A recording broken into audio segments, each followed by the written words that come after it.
Hi, this is Rachel in Recover. We're here with Alison, and she's going to tell us a little bit about herself, and then we're going to answer some questions for us.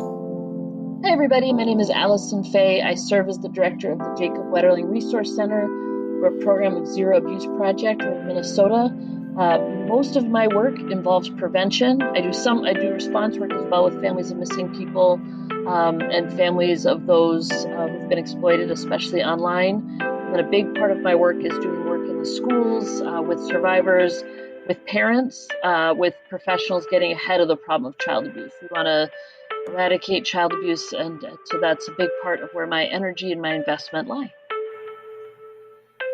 Okay. Well, how did you get into this type of work? Um, it's one of those stories where everybody has their reason, and my reason started when I was in sixth grade. The boy who sat next to me in math class was abducted by a non-family member. The cases that are the rarest, we have about 105 of those in the United States every year. It's 105 too many. Very, very rare. And he was with his brother and his best friend when he was taken. It's the person who our agency is named after, Jacob Wetterling. And so when he was in sixth grade, he was taken, and different people handle trauma in different ways. For me, I was the kid at the public library in sixth grade being like, where are your books on sex offenders? Like, where are your books on abduction? And the librarian was like, you have a parent permission slip. I don't know how to navigate this with you. But those were the days of like the card catalogs with like, and I was like, okay, this is my section. And I would just check out books. And the more that I read about it, the less freaked out I got. Like for a lot of people, it's the opposite. But like the more I read, the more I realized we could get ahead of this problem. Jacob's parents were very involved in their community as community leaders. Jacob's mom was the president of the PTA when he was taken. Jacob's dad was the president of the NAACP of Central Minnesota. So they were very good at getting people involved and coordinated. And right away as a kid, I felt like my voice mattered. I felt like I was valued, and did what I could as a kid to help raise awareness about Jacob's case. And so the more that I did that, the more that I felt called to do that work. And then I'm sure as in other folks' lived experience here, that as soon as you tell people, oh, this is what I'm really interested and passionate about, you then hear survivor stories everywhere you go. And realizing that this tip of the iceberg is my friend's story. And then, oh, let's look at all the people who were suspects in our small town when this happened that we had no idea all this stuff was going on, and so very quickly as a kid, sort of knowing that this is the tip of the iceberg, but there's a lot of sexual harm out there, and there were a lot of suspects, and there were a lot of, Jerry and Patty were asked, is there anyone who liked Jacob too much, right? And so that idea of like, who are interacting with us as kids, anyway, so I was passionate about that work. I did my undergrad at St. Olaf College, which is a real place. Some people just know it from the Betty White references on the Golden Girls. May she rest in peace, dear Betty. One of the writers of the show went to the college across the river that has a little friction with so anyway, made St. Olaf sort of as the ongoing joke. But St. Olaf's a real place in Northfield, Minnesota. You could design your own major. So I majored in missing kids for my undergrad, as well as theater communication, which you get a little bit of my theater self-care stuff coming through. I use theater to balance my personality. So I did that for my undergrad. I went and worked at the National Center for Missing Children right out of college, and then came back to Jacob Wetterling Resource Center in 2001. I've been there ever since. I got my master's 10 years into the field at St. Cloud State, studying sex crimes and criminal justice. And so it's been an honor to be one of those people who've been able to sort of be at a nonprofit for a long trajectory and see all the ups and downs and ins and outs, and to just know that, and to see how far we've come, right? To see the hope that wasn't there, and to see places that are hopeful, and to do my best to live into that hope. Most definitely. How did you tell us a little bit about the Jacob Wetterling's Resource Center? Yeah, so we basically, when Jacob was taken in 1989, donations started flooding in to both help find Jacob, help find missing kids, and to help prevent this from happening. So Patty and Jerry talk about sort of the trauma of having to start a business while the worst thing in your life is happening, like trying to get a 501c3 and a board of directors and to make sure that this money is well handled while chaos is happening. So Patty, it's that idea of legacy nonprofits can be really exhausting when you're trying to also advocate for your family members. So it was Jacob was taken October of '89. Jacob Wetterling Resource Center was founded in February of that year.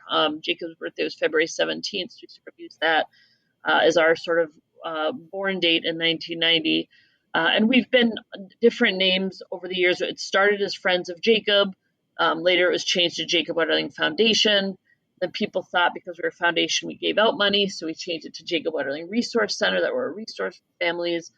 And the two big programs that our agency has been known for since 1990 are advocating for families of the missing and preventing crimes from happening to kids. And proud to say those are still the two things that we do all day, every day. We work to raise awareness of missing people, especially in most recent years with a focus on people who are underserved, who otherwise people aren't aware. So working with collaborating with groups and making sure that we're trying to be as equitable as we can and to make sure that all missing people are getting the awareness that they deserve. And in addition to doing that, letting survivor voices guide the work that we do. We do an annual retreat every November for families of missing and murdered people in Minnesota who've had cases in Minnesota, so that they can be in a room together and say, I get it, and I know what you went through, and have you thought of trying this? And so they have other people who they can have that support from that lived wisdom, and we take the wisdom from our family gathering and make sure that it permeates into everything that we do when we serve people who call our hotline. So we do that component of the work, and then we do a lot of prevention ed. We have a program for elementary school kids called Empower Me. That's a body safety curriculum that's used in multiple states. We do healthy relationships training, internet safety training in middle schools and high schools. We do, smart, not scared, things to be aware of as a teenager when it comes to body safety and online safety. We do tons of training for parents. I just yesterday was with parents with 3 and 4 year olds. How do you talk about body safety with kids without scaring them to death? And how can we make this a positive, proactive, ongoing conversation? And so I love being able to train parents on online and body safety. And then we do trainings for professionals as well, everything from the dynamics of sextortion and sexting to learning from the past of missing children cases, what has worked, hasn't worked. And my personal passions as a theater person is training dance companies and training theater companies. We have noticed that there's a huge void with those two communities, in the sense that, like, if your kiddo's in soccer, they usually have like policies, procedures, and a overarching, especially if they're in the Olympic system, this is the policy that all the clubs need to live by. But with dance companies and theater companies, there's not like an overarching, here are your must-haves. It's kind of each group does their own thing. And we see where arts communities can be hugely helpful and hugely a safe space for a lot of kids who need a place to grow and thrive. And then we also see the flip side, where that's the place where kids are exploited. So I just have a personal passion of training dance companies and theater companies to better, just to be better allies in knowing that you're going to be having kids come through your door, and do you know the warning signs? Do you know what to do when you see the warning signs? And how can we proactively prevent people with bad intentions from interacting with our kids? Yeah, that's super important.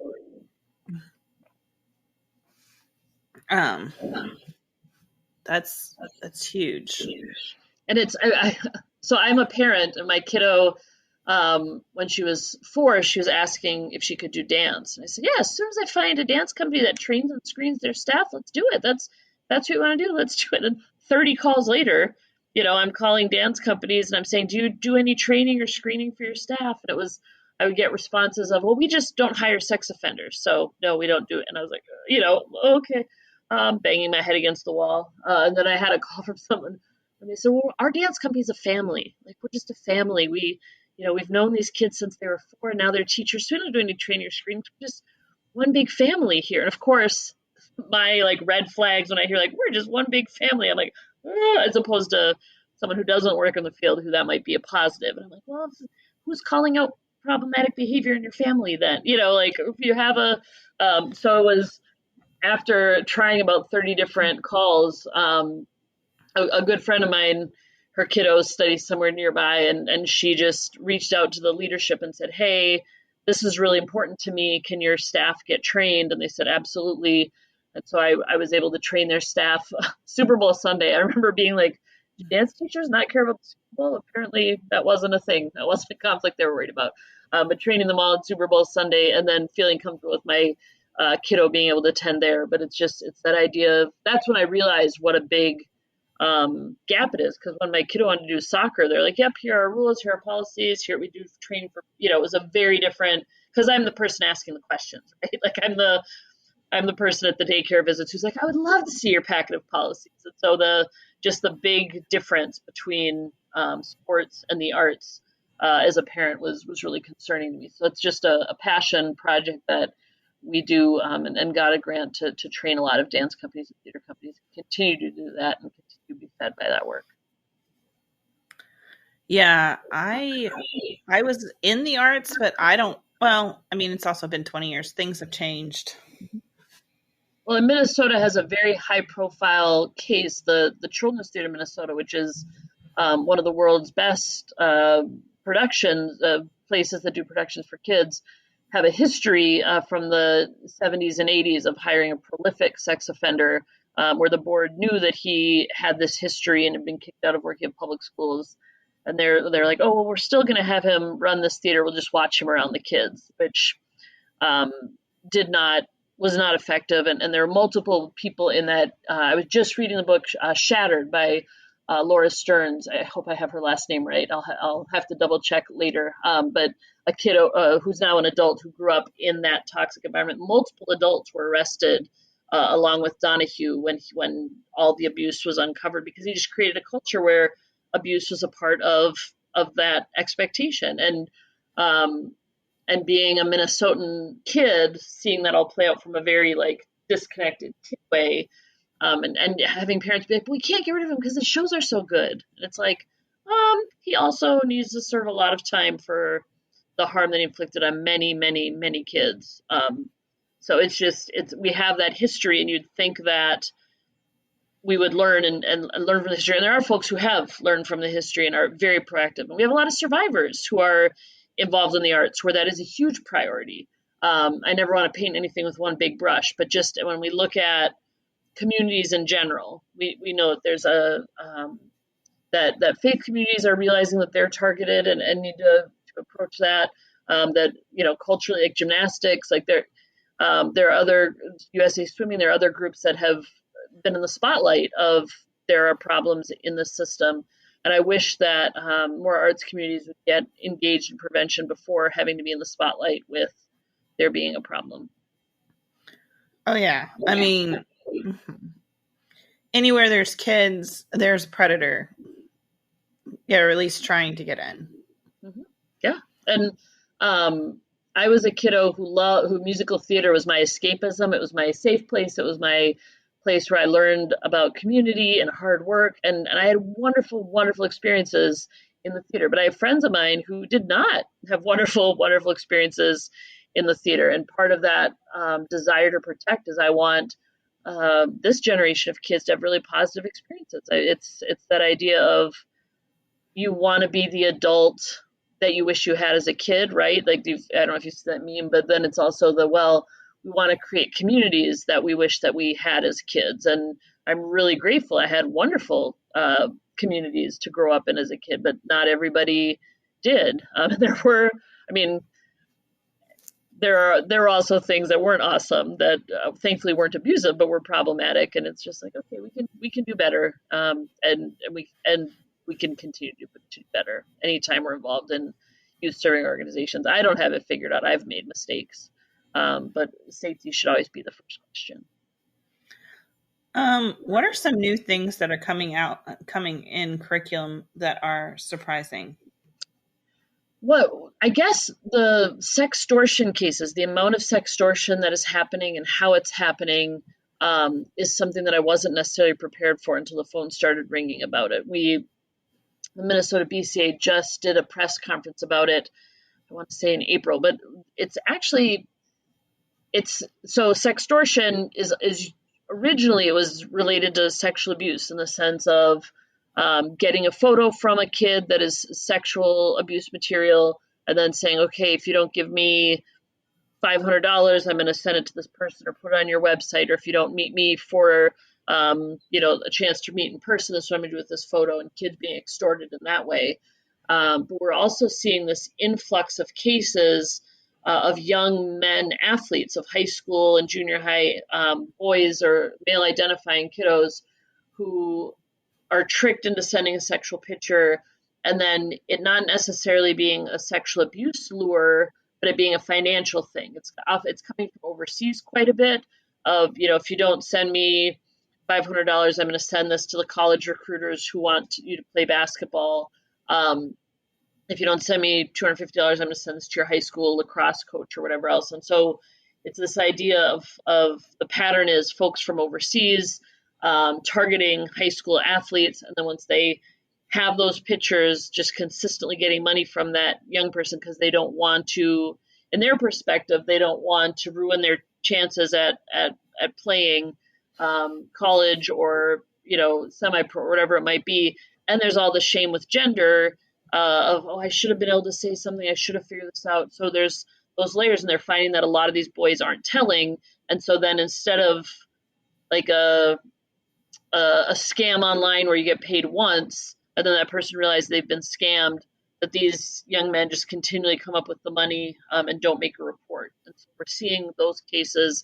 And so when we're doing internet safety in the schools, making sure kids know that all genders are targeted. Because I was talking to my friend Mandy, and she was like, yeah, when we had the don't get raped talk, all the girls sat in the gym and had the don't get raped talk, and the boys all went outside to play soccer. And she's like, I remember sitting in the gym, this is mid 90s. I mean, shouldn't they be in for this talk too? Shouldn't they be in the also be aware of this, and let's all get in on this together? So I think in the online safety world, realizing that all genders can be targeted, realizing what some of the patterns are, like the patterns for sexual exploitation online. In almost every case, they're talking about sex in the first half hour of the conversation, over 90% of the time. And so that idea about teaching kids that one of the big warning signs if someone is approaching you online in any app or in any way and wanting to talk about sex, that's not one of the healthy grown-ups. That's not one of the healthy, just being aware of those patterns, and then also being aware of the patterns of that sextortion piece and the MO that folks have when it comes to soliciting a sexual picture. And if you fall for that trick or that trap, it's not your fault, and that you're allowed to get help, and that you're allowed to get support. And the National Center for Missing Exploited Children has great resources with their Take It Down campaign. The different state ICACs are aware that this is a pattern and are there to be helpful. And the clients that I've worked with have had good experiences once they have made a report. But it's that idea of, I was working with one client family, and they said, well, I talked to my daughter about online safety because I was really worried about her. I never talked to her brother about it because I didn't think this was something he would have to deal with. And just being aware that all genders can be targeted with abuse or exploitation online or in person, and that this isn't a conversation for one type of person, but everyone needs to be involved in knowing the warning signs and what to do when our friends are targeted, what to do when we're worried about our friends, what do we do when we see patterns that are problematic with our friends, with people who might be causing them harm. So I think one of the things in prevention is just getting everyone on board when there's a seat at the table for everyone in prevention.